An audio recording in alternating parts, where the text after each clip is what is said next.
sure, is my voice soft or is it okay? Okay lang po, sige po. So I'm your first speaker for this afternoon. So when we attended this conference, this is a 3-day symposium. Before we arrived there, we've already chosen the topics that we will be paying attention to. So this is the topic that I chose. This was presented by our keynote speaker on the first day. So I chose this topic because I've always been interested with the brain. My undergrad is BS Biology.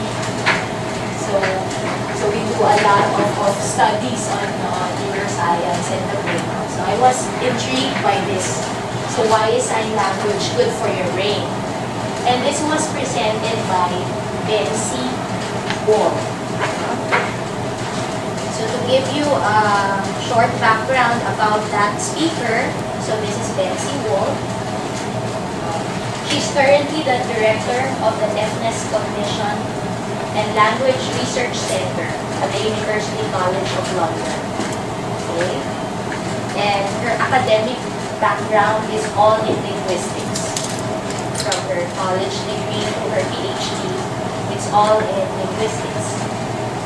And she did the pioneer research in BSL, or British Sign Language, and Deaf Studies. And she's also a fellow of the British Academy. And this was given to her in 2012. And for her work, she has done already 147 publications. So this includes researches and books on sign language and deaf studies. So kumbaga sa deaf education, big shot si Bencie Woll. And we were very fortunate to meet her in Hong Kong. So while I was trying to study her PowerPoint presentation, actually it was a very technical presentation. So I tried to find what the mother research, where did she take where did she get this topic? So when I was doing my research, I found out that that talk was based on this research that she did. And the title was, How Does Visual Language Affect Cross-Modal Plasticity and Cochlear Implant Success? So I was thinking, siguro ginamit nila niya yung title na Why is Sign Language Good for the Brain? Mas ano yun sa tao, mas may intindihan kasi yun, rather than this. No? But anyway, I will explain what is cross-modal plasticity, a little about cochlear implants later on. No? And she had other people with her in her team when she did that research. And the aim of that research was really to review different studies, to find what the evidence is on the effect of visual language on the neural functioning in deaf people and their relation to CI or cochlear success. So when she spoke about visual language, so this includes sign language, speech reading, and even sign-supported speech, like the signing exact English, etc. So she wants to find out if deaf children exposed to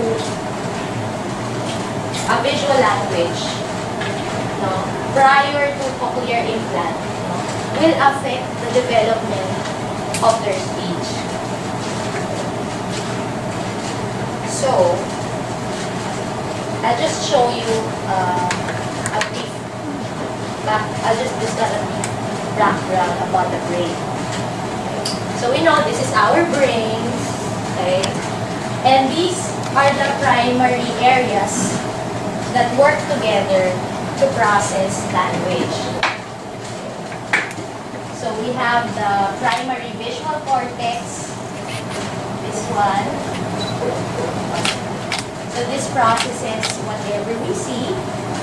And then primary auditory area, so that processes what we hear.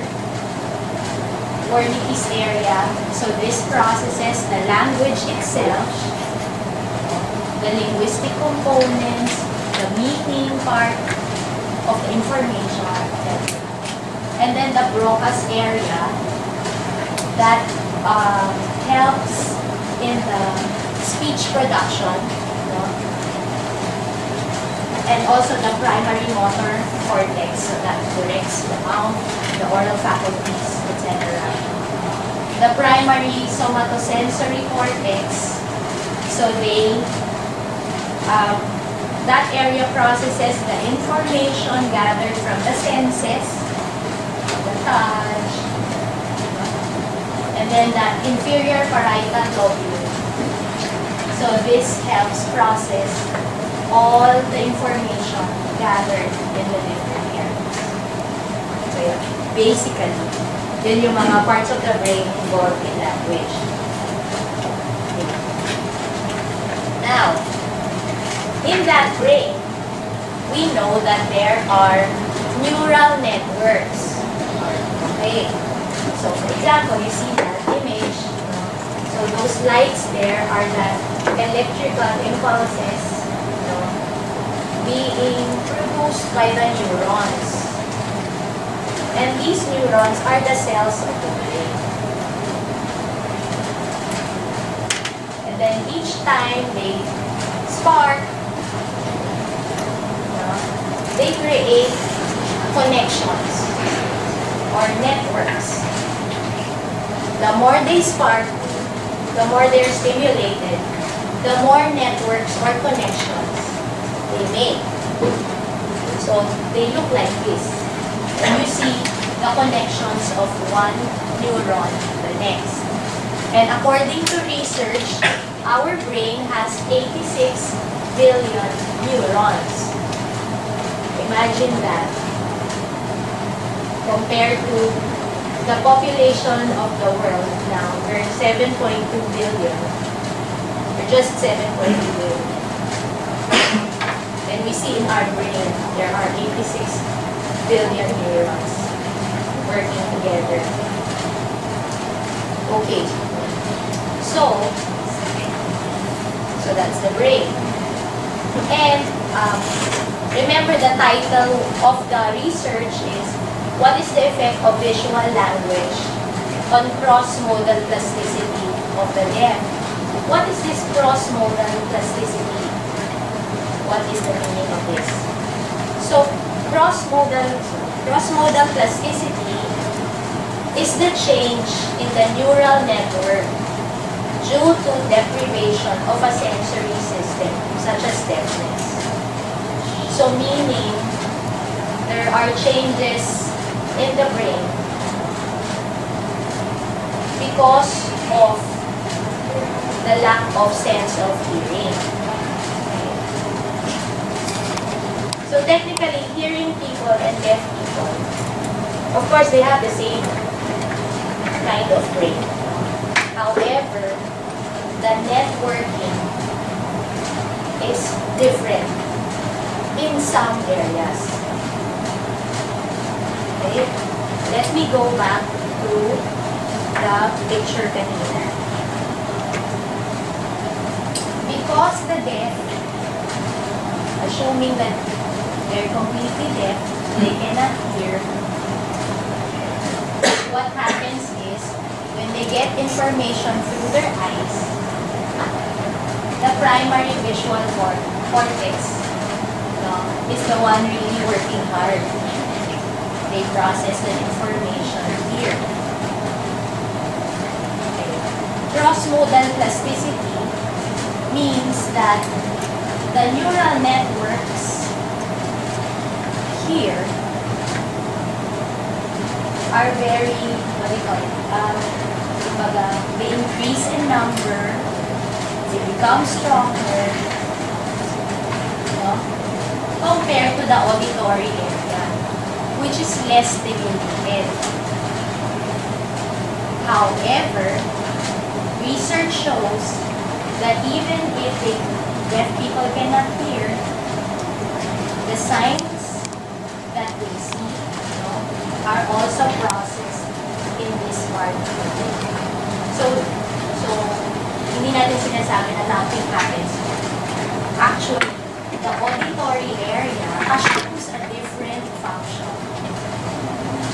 And they also process the visual language na supposedly only this brain processes. Okay? So the auditory area also assumes a different function. The process of the function of the visual. So may cross-modal na nangyayari. So both of these areas are used to process that language. Now, according to, research shows that deaf persons use their primary auditory cortex and visual cortex when observing sign language. Okay? Now, research shows that they've implied that early experience with a visual language impacts negatively on cochlear implant outcome. Okay.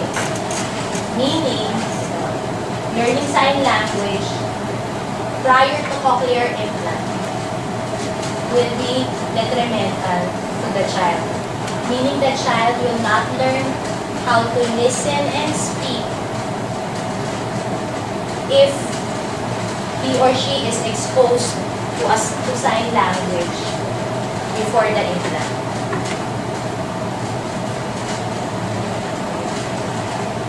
Actually, most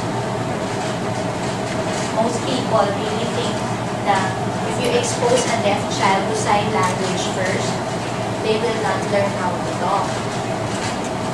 Usually the doctors will say that, some of the teachers will say that, and parents would also assume, naku, huwag mo turuan ng sign language yung anak mo, hindi na yan magsasalita. So that's the myth. So they usually think that way. Kaya nga, yun din yung mga sinasabi ng mga groups na who are advocating for oralism. They would say, sige, pag na-identify na ang child is deaf, turuan mo na muna magsalita, huwag mag-sign. Kung hindi na ma-develop yung speech ng bata. Okay. Why did they think that way? Because there have been studies that say that exposure to sign language has been linked to maladaptive cross-modal plasticity, forever compromising the ability of the auditory cortex to process the spoken language. So parang ang mangyayari is from the visual cortex, the neural networks will be so strong that they will colonize the auditory cortex. Parang yun yung iniisip ng mga tao. Mawawala na yung function ng auditory cortex, hindi sila matutunan ng salita, etc. Okay. However, according to Woll, in their study, evidence that exposure to sign language leads to visual cortex takeover of the auditory cortex is weak. Sabi, wala naman talagang evidence that shows that the visual cortex will take over the auditory cortex. In fact, some studies say that if the child is exposed to speech reading, which is a visual language, it is linked to better CI outcome. Meaning they will learn speech after they've been implanted with cochlear implants. And according to other studies, the child with cochlear implants, in their brain, you will see that the auditory cortex and the visual cortex, they support each other to process the information. So, according to Woll, while deafness really causes changes in the brain, so there is neural reorganization happening times a deaf person. No? Deaf and hearing people still process language on the same part of the brain. It is not true that exposure to sign language will hinder the development of oral language. So let me show you, during that symposium, Woll compared the brain of a hearing person and a deaf person using sign language. So I tried to look sa YouTube kung ano yung comparable na video to be able to explain better about this. Actually, not the differences, but the similarities of the deaf brain and the hearing brain. So let me show you a video, but I will request the interpreter to voice in for those not know how to yung voice kasi the person in the video is using sign language. Ano lang na?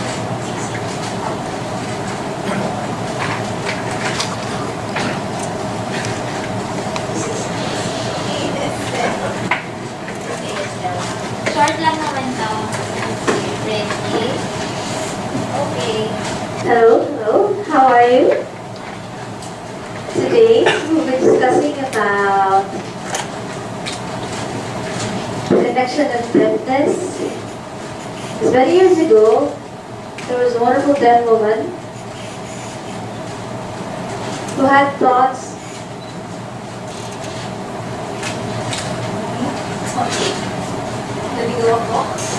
and she noticed the connection, the connections between the similarities between the hearing brain and the brain of a deaf person. So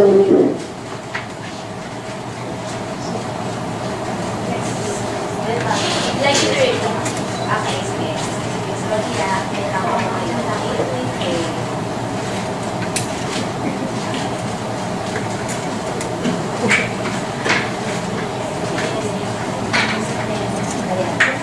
Okay, how are you? So today we will discuss about the topic like related to deafness. So many years ago, it was wonderful because there was one deaf woman who presented here, and we had this reflection, short story on how he tried to recognize and also the connections between a deafness and a hearing, and the hearing brain. So for example, you have a baby which was born, and it was wonderful because you have the body, you have the brain, and everything's all set and ready for learning. So I will show you how it actually works. So this is the brain. So whether this is for hearing or deaf, doesn't matter, because both babies, whether deaf or hearing babies, they have the same brain. They have the same brain. So these sponges will represent their brains. So both are the same. The way they understand is the same. So now they're ready to learn.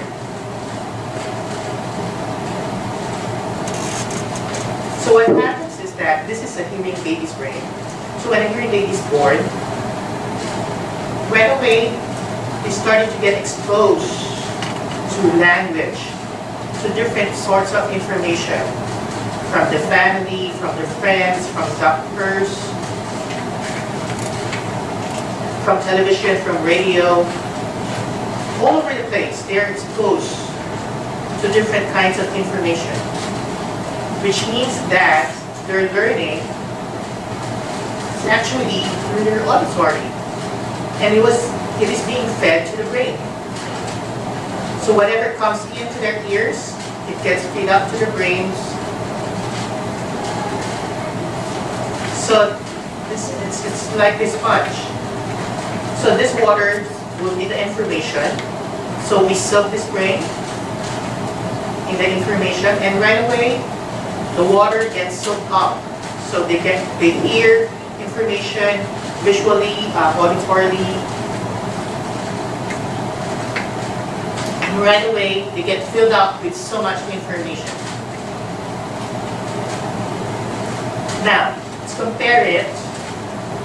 Wait just a second. So the same brain, but this time with the auditory barrier. So this serves as the auditory barrier. So remember that the information is all around, but the barrier, you have the auditory barrier. It serves as hindering to what hinders to the learning of the brain. So the way they absorb information is just through visual,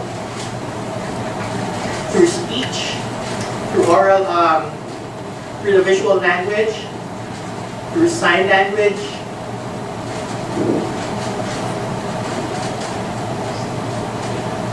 And then they grow and they develop. The information grow and develop still. But it takes more effort to actually absorb those information through sign language, through a lot of elaboration, through a lot of explanation, through various forms of communication. The brain is so ready to get filled up with so much information. And it's really so thrilled to absorb all those kinds of information. However, it will take quite the effort.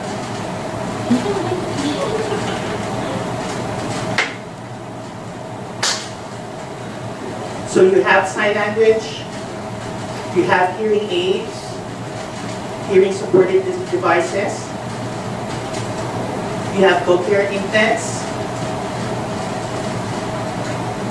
you have all sorts of signing, and then the learning develops, just like how hearing person's brain develops. So you can see the similarity. So sometimes people all around us are actually don't know, or they assume that the understanding of a deaf person is way below than how a hearing person understands. Actually, it's not. It really doesn't matter, because the brain functions the same way. The way they understand is the same. Because the brain is ever ready to absorb all those kinds of information.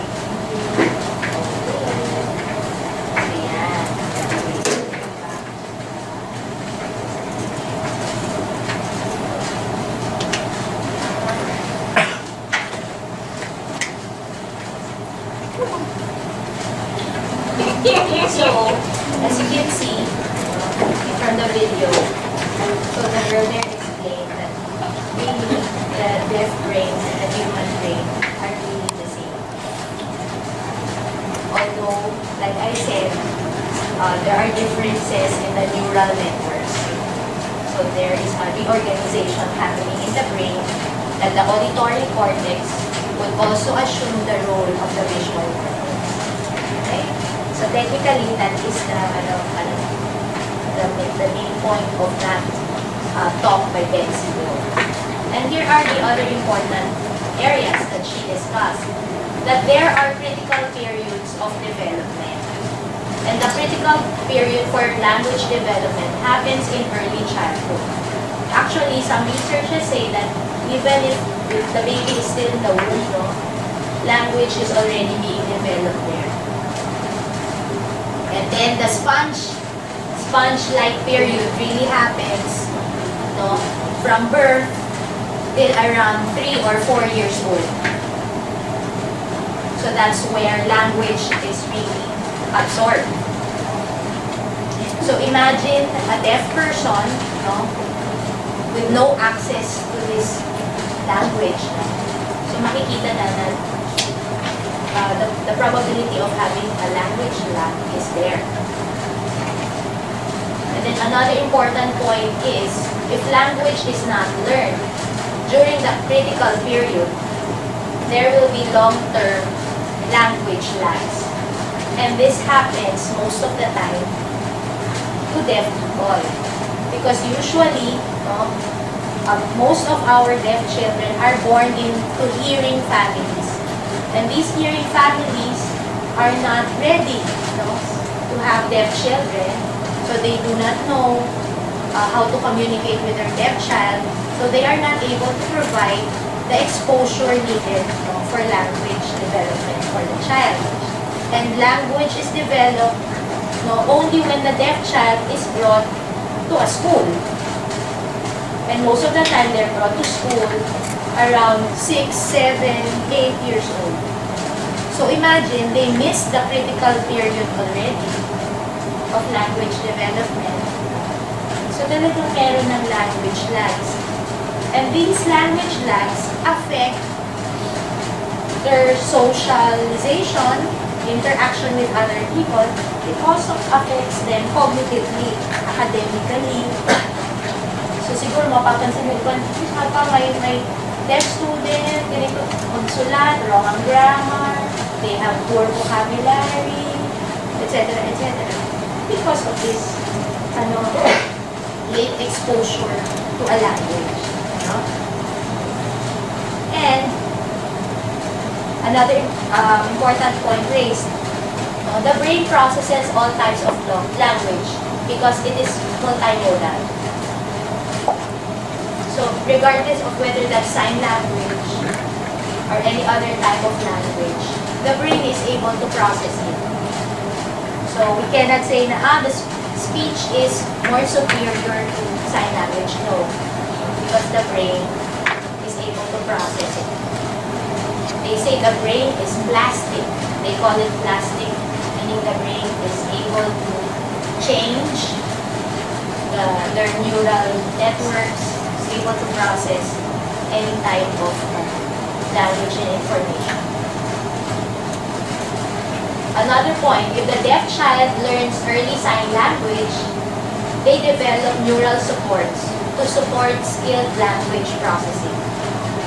So the key here is exposing the deaf child to early language so that the brain and the neurons are stimulated. And once they are stimulated, they develop the language capacity comparable to that of hearing children.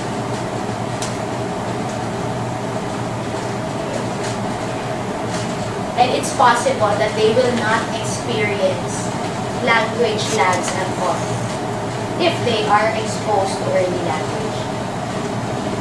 And the last point raised, sign language acquired as a first language is cortically organized like spoken language.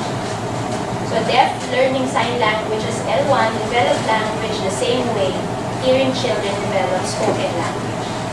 So, for example, if hearing child at age 2 is able to learn 500 words already, it's possible that the deaf child can also learn as much if they are exposed to their first language, which is sign language. Okay. So, what are the practical applications of this? So first, it's important to disseminate this type of information to key people. And who are these key people? The audiologists, the doctors, kasi usually they're the first people na pinupuntahan naman ng magulang, di ba? Because they're, kung iisipin, most of them really think that exposing a child to sign language is really bad and it's really wrong para nila. So it's very important that they learn about this new researches. So regardless of what type of language, it is really very important for a deaf child to be exposed to a language early. So it's important to have this information relayed to them. And also to families, everybody. And of course, another practical application is it's important to have an early language intervention program for them. And we have that actually here in the Philippines, although very few organizations have that. And usually, early language intervention is more on yung mga oralists na how I wish we will have early infant stimulation for sign language. And they have that in other countries. And then it's also important to have a strong language program for late sign language learners. Like I said, most of our deaf kids learn a language when they're brought to school at age 6, 7, or 8 years old. And when they're brought to those schools, it is important that they have special classes on sign language. Kasi we cannot just rely on the deaf picking up sign language through socialization. If you remember, Tina discussed sometime last year, that there's a difference between social language and academic language. Social language is what the deaf learn through interaction with their peers, their friends, etc. But then we have to learn also, they also have to learn academic languages in science that they will be using throughout their education, from preschool to college. It must be developed too. And then schools must have that language program from basic ed to tertiary. And there's a need to integrate language learning in all subject areas, and I place there even in college. So even here in SDAS, as we teach our students, it's important that we teach them also signs for the different concepts. You cannot just assume that they're deaf, they know this already, they know this sign already. No. So it's important to integrate also language studies in the different academic areas. And of course, the need for local research. Kasi most of these studies are done abroad.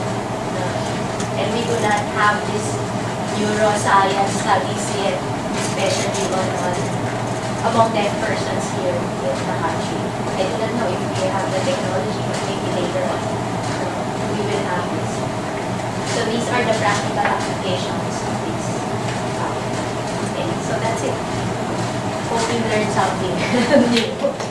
Okay, so later we will have an open forum for